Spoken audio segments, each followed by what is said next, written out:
மாநிலத்தின் போக்குவரத்து கட்டமைப்பை வலுப்படுத்தும் நோக்கில் வரும் 2030ஆம் ஆண்டுக்குள் 4000 மின்சார வாகன மின்னேற்ற நிலையங்களை நிறுவ சிலாங்கூர் இலக்கு நிர்ணயித்துள்ளது.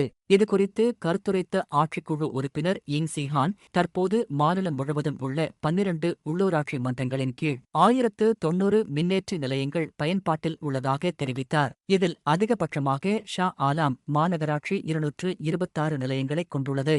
அதனைத் தொடர்ந்து காஜாங் மற்றும் சிப்பாங் நகராண்மை கழகங்கள் அடுத்தடுத்த இடங்களில் உள்ளதாக அவர் மேலும் குறிப்பிட்டார். Bagi merancangkan industri EV, kerajaan negeri melalui PBT telah mengambil inisiatif untuk menjadikan pemasangan rangkaian infrastruktur pengecas EV sebagai salah satu syarat bagi pembangunan baru semasa permohonan kebenaran merancang. Ini adalah selaras dengan garis panduan perancangan peta pengecasan kenderaan EVCB yang disediakan oleh pihak Plan Malaysia. Dalam masa yang sama, PBT juga sedang dalam proses menggenapasti lokasi-lokasi yang sesuai di bawah selian PBT untuk cadangan pemasangan pengecas EV kelak. Hidrogen adalah merupakan salah satu tenaga bersih yang saya nampak mampu menggantikan tenaga diesel ataupun tenaga fosil.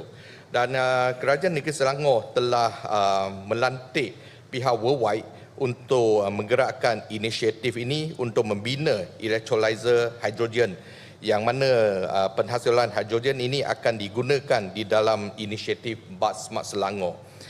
Sekiranya ekosistem electrolyzer dan stesen pengisian hidrogen ini siap tahun ini, kita boleh lihat pelaksanaan Selangor Hydrogen Bus menjelang hujung tahun 2026.